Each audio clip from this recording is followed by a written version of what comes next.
এই দেখো বেগুন নিয়ে খেলছে, দেখেছো? আমি এই ওয়াকারটা কিনলাম। আমি রান্না করবো, তুমি পড়ে গেলে আমি তোমায় দেখতে পারবো না।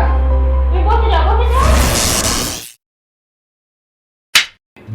কি গো? এই দাঁড়া দাঁড়া দাঁড়া। হ্যাঁ হ্যাঁ হ্যাঁ।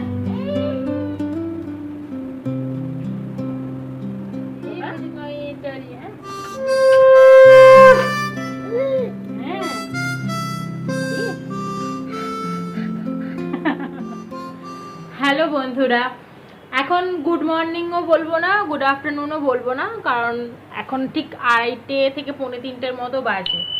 তো আমার স্নান করে ঠাকুর পুজো দিয়ে যোগুকে খাওয়ানোর জন্য একবার অ্যাটেম্প্ট নেওয়া অলরেডি হয়ে গেছে। বারবার অ্যাটেম্প্ট নিতে হয় তো। তো এরপরে আমি নিজে খেতে বসবো। আজকে কিচ্ছু রান্না করিনি, শরীর ভীষণ খারাপ। তোমার ওই কালকে মা যা যা খাবার পাঠিয়েছিল রাতে খাওয়া হয়েছে, তারপর টুকটুক করে আর কি সবই একটু একটু করে রেখে দিয়েছি যাতে আজকে আমার দুপুরবেলাটা হয়ে যায়। আজকে না ভাত খাচ্ছি না, যেহেতু কালকে রুটি ছিল ওই জন্য রুটিটাই খাচ্ছি। অনেকগুলোই মা পাঠিয়ে দিয়েছিল। আর ঠাকুর পুজো দিতে দিতে দেখলে তো একবার বসছিলাম একটা অন্য নাইটি পরে, আবার একটা অন্য নাইটি পরে এলাম। কেন জানো? পুজো দিতে দিতে হাগু করে সারা গায়ে মেখে একেবারে মানে অস্থির। এখানে বসে এসে দেখলাম চুপচুপ করে খেলছে, কখন যে করে দিয়েছে জানি না। পুজোর সময় এইসব কেমন একটা লাগে না বলো?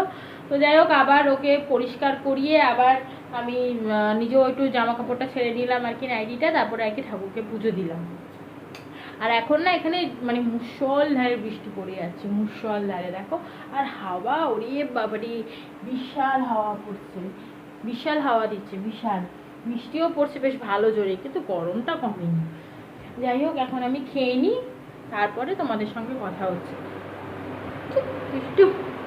আর জানো তো আজকে না শরীরটা একদম ভালো নেই, মানে ভীষণ দুর্বল শরীরটা। মানে সকাল থেকে দুবার প্রায় বোধহয় লুজ মোশন হয়ে গেছে, 2-3 বার আমার, আর প্লাস ওর বাবারও।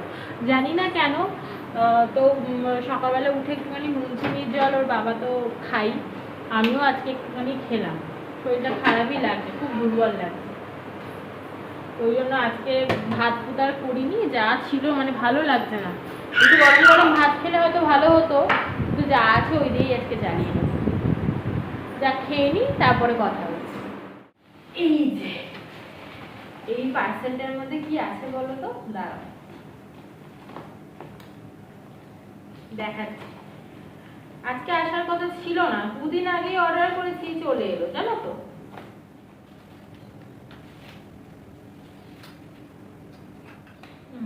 এই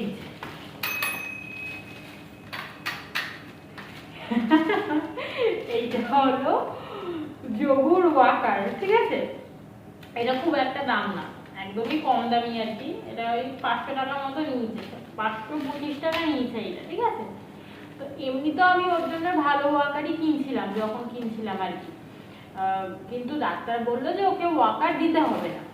এবার আমি ঠিক আছে, ডাক্তার বললো চেয়ার ঠেলে হাঁটা শিখে যাবে, দেয়াল ধরে ধরে হাঁটা শিখে যাবে, কিন্তু ওয়াকার দিলে পড়ে যাওয়ার বেশি সম্ভাবনা থাকে।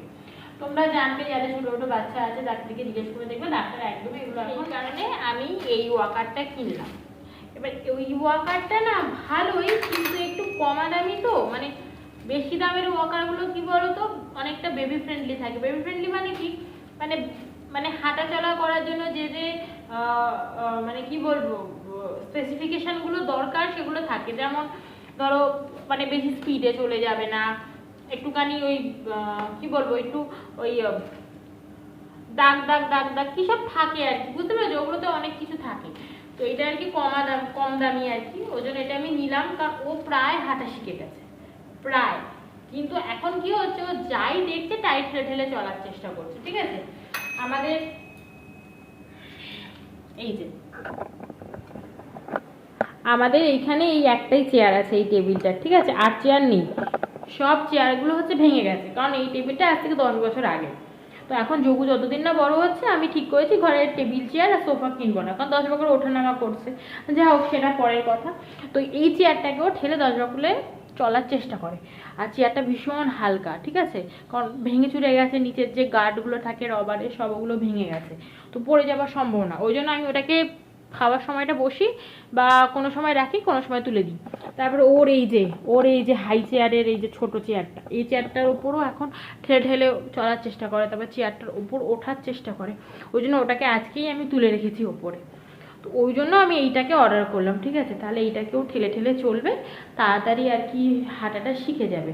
তো যেইটুকু যা টাকা নষ্ট হবে হোক, কারণ বাচ্চার কথা ভেবে তো অত হিসাব নিকাশ করে চলা যায় না।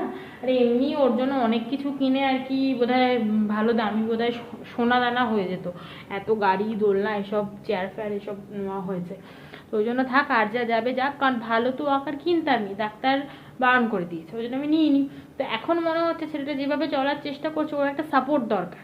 এবার আমি যদি চেয়ারটাকে ধরে ধরে চলাই তাহলেও চলছে, কিন্তু আমি কতক্ষণ করবো? এরকম করে তো আমাকে ঝুঁকে করতে হচ্ছে না, আমার তো কোমরে কষ্ট হচ্ছে। ওই জন্য আমি এটা দিলাম, থাক ও চলুক, একা একা ঘরের মধ্যে রাত দিন ঘুরে বেড়াবে, তাহলে আমারও কোনো মানে ঝামেলা থাকবে না। তো যা পাচ্ছে তাই ধরে চলার চেষ্টা করছে, মনে হচ্ছে ভালোই হবে, খুব একটা খারাপ হবে না। 1-2 সপ্তাহের মধ্যেও হাঁটা শিখে, আশা করছি আর 1 সপ্তাহের মধ্যে হাঁটতে পারা শিখে যাবে আর কি। কি বলো তো, এইগুলো না ভীষণ প্রিশিয়াস মুমেন্ট, ঠিক আছে আমাদের কাছে। তো মানে মনে হচ্ছে কবে শিখবে কবে শিখবে, একটু হাতটা ধরে হাঁটাতে নিয়ে যাব, একটু পার্কে নিয়ে যাব, একটু স্লিপে চড়াবো, কারণ যতক্ষণ না হাঁটতে পারছে ভালো করে, দৌড়াতে পারছে, ততক্ষণ ওগুলো হচ্ছে না। তো মানে আমরা মা বাবারা সবসময় তাই ট্রাই করি যে ছেলে বা মেয়ে যা হোক, মানে সন্তান যেন সব কিছু ভালোভাবে শেখে। তাড়াতাড়িটা তো পরের বিষয়, কিন্তু ভালোভাবে সুস্থভাবে যেন সব শেখে। তো সেটাই আর কি চেষ্টা করছি। আর দেখো এই যে বৃষ্টি কমে গেছে, কি হাওয়া, দারুণ হাওয়া দিচ্ছে। এই ঘুম থেকে উঠে যোগুকে নিয়ে বিকেলের দিকে একটু ছাদে গেছিলাম, ছাদ থেকে এসে আবার নিচে টুকটাক কেনাকাটি করার ছিল, গেছিলাম।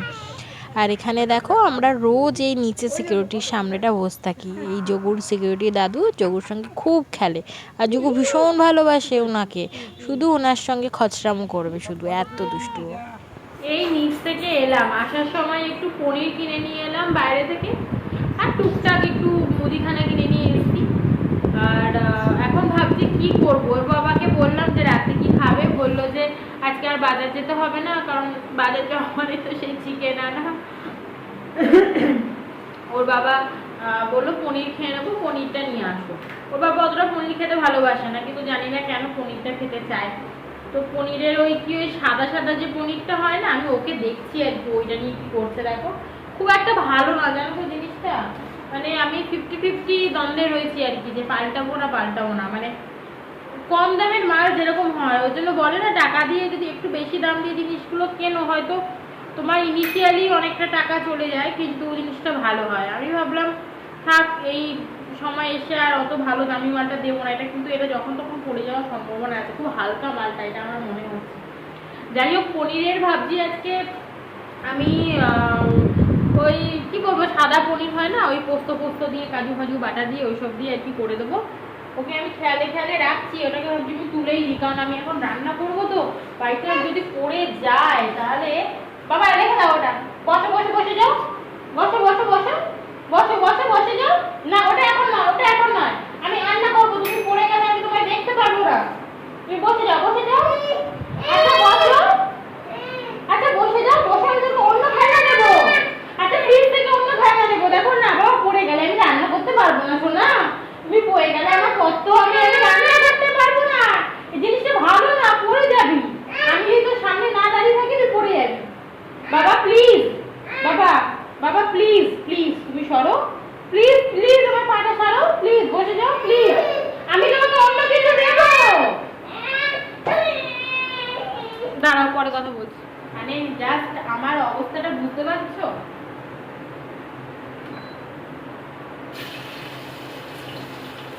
কোন দিকে যাবো ভেবে পাই না।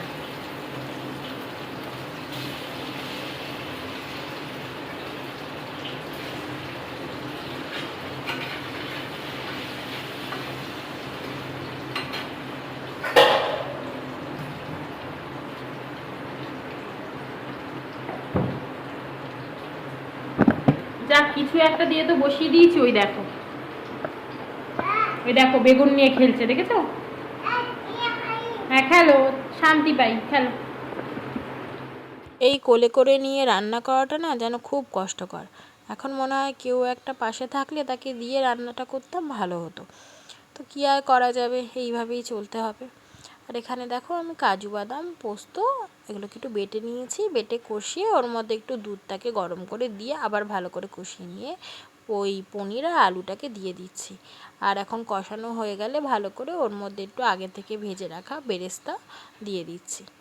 এরপর ঢাকনা বন্ধ করে এই আলু আর পনিরটাকে একটু ভালো করে সিদ্ধ হতে দেবো। ব্যাস, নামাবার সময় শুধু একটু ঘি আর একটু গরম মশলা যারা পছন্দ করো আর একটু কাসৌরি মেথি দিয়ে দেবো, ব্যাস তাহলেই হয়ে যাবে। আমি কিন্তু এর আগেও এই রেসিপিটা করেছি, আমার কিন্তু খেতে বেশ ভালোই লাগে, খুবই ভালো লাগে খেতে। আমি করি এটা যখনই আমার বর খেতে চায়। ঘরে দুধ দই এগুলো তো থাকেই বেশিরভাগ, নাও যদি থাকে তাহলে ওই কাজু বা পোস্ত কিছু একটা তো লাগে সাদা পনির করতে, যে করে ফেলি, বেশ ভালো হয় রুটি বা পরোটা দিয়ে খেতে।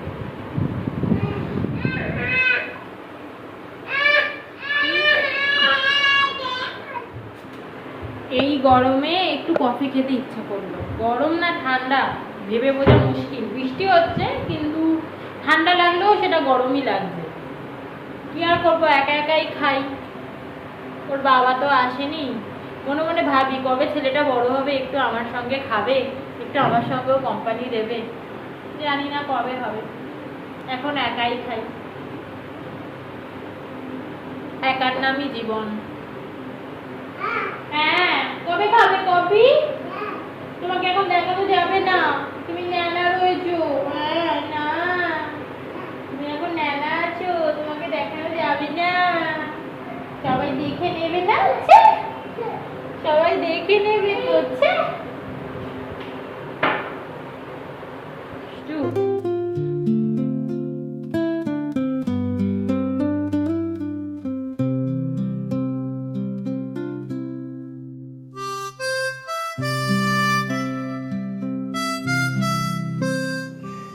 চলো আজকের ব্লগটা তাহলে এখানেই শেষ করছি। এই খেতে বসবো, বাবু মশাইও ঘুমিয়ে গেছে, এখন 12:30 বাজে।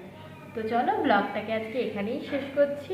আর হ্যাঁ, তোমাদের না ওই ওয়াকারটা নিয়ে যখন মানে একবারও হাঁটিয়ে দেখানো হলো না, কালকে ভালোভাবে শিওরলি আমি দেখাবো। আজকে একদম টাইম পাইনি আর কি, সবসময় তো স্কোপ থাকে না ভিডিও করার। তো যাই হোক, চলো আজকে ব্লগটাকে এখানেই শেষ করছি, দেখা হচ্ছে কালকে, টাটা।